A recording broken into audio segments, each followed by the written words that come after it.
بسم اللہ الرحمن الرحیم۔ امام غزالی کے پیچھے ان کے بھائی احمد غزالی نماز کیوں نہیں پڑھتے تھے؟ امام غزالی کا واقعہ۔ حضرت امام غزالی دو بھائی تھے، ایک امام غزالی، دوسرا احمد غزالی۔ امام غزالی نماز پڑھاتے تو احمد غزالی اس کے پیچھے نہیں پڑھتے تھے۔ امام صاحب کو بہت ناگوار گزر رہا تھا، اس لیے کہ احمد عمر میں ان سے چھوٹے تھے، پیدائشی ولی تھے۔ امام غزالی نے اپنی ماں سے شکایت کی، احمد میری ابتدا میں نماز نہیں پڑھتا ہے، الگ سے نماز پڑھتا ہے۔ ان کی ماں نے ان کو ڈانٹا کہ بھائی اتنا بڑا عالم تو اس کے پیچھے نماز نہیں پڑھتا، تو کہا کہ اب پڑھوں گا۔ عشاء کی نماز شروع ہوئی، جماعت کے ساتھ کھڑے ہو گئے۔ احمد غزالی نماز توڑ کر باہر چلے گئے۔ محمد غزالی کو بہت غصہ آیا اور پھر ماں سے شکایت کی کہ آج نماز کے لیے آیا بھی تو نماز توڑ کر باہر چلا آیا۔ ماں نے دریافت کیا تو کہا یہ نماز میں کھڑے کھڑے مسائل سوچتے ہیں، حیض کا مسئلہ آ گیا اس کو حل کرنے لگتے ہیں۔ گویا یہ ساری چیزیں امام غزالی پر منکشف ہو گئیں اور اس کی نماز سے گندگی اور خون کی بو آنے لگتی ہے۔ ماں سمجھدار تھی، سمجھ کر کہنے لگی کہ تم دونوں نالائق ہو کہ تجھ کو نماز کے اندر مسائل حل کرنے کی کیا ضرورت ہے، اور اے احمد تم کو اس کی طرف توجہ کرنے کی کیا ضرورت تھی؟ تو اللہ کے لیے کھڑا رہ۔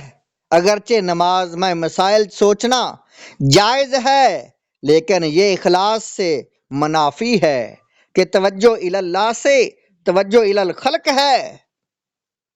گویا رضا الہی کے لیے جو بھی کام ہو اس میں برکت ہے اور اس سے آدمی ترقی کرتا ہے، اور اس ترقی میں نفس شیطان ہوتا ہے جو رکاوٹ بنتا ہے، اس سے بچنا چاہیے۔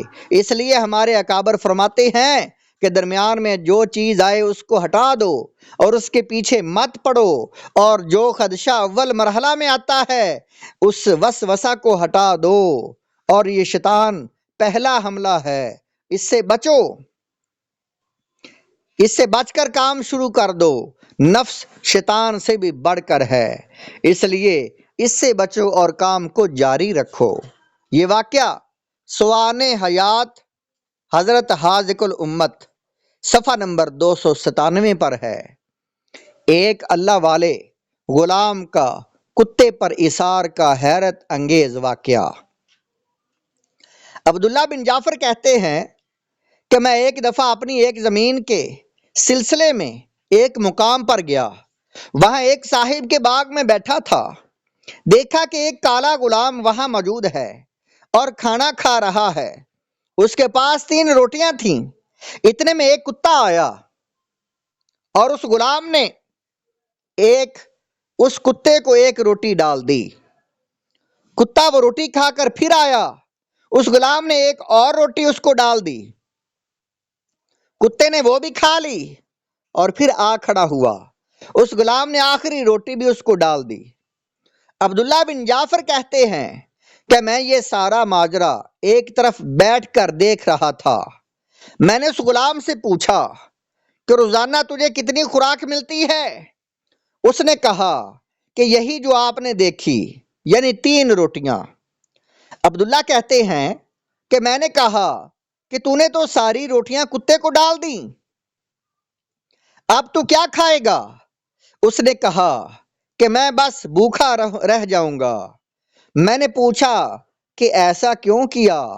تو وہ کہنے لگا کہ اصل یہ ہے کہ یہ علاقہ کوئی کتوں کا نہیں ہے، یہ کتا کہیں دور سے بھوکا آیا ہے۔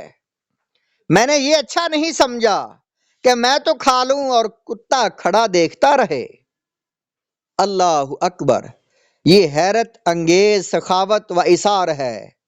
جس کی نظیر ملنی مشکل ہے، کہ خود بھوکا رہ کر کتے کو سارا کھانا کھلا دیا۔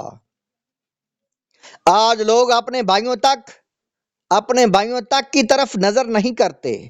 سگا بھائی پریشان ہے، خود فضول خرچی کرتے ہیں، مگر اپنے بھائی کے کھانے پینے اور دعا دار کا بھی خیال نہیں کرتے۔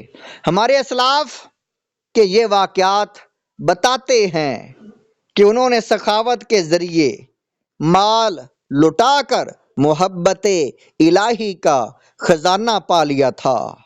اور یہ حقیقت ہے کہ اگر ایک شخص کو اللہ کی محبت اپنا مال خرچ کر کے مل جائے تو اس سے سستا سودا کوئی نہیں ہے۔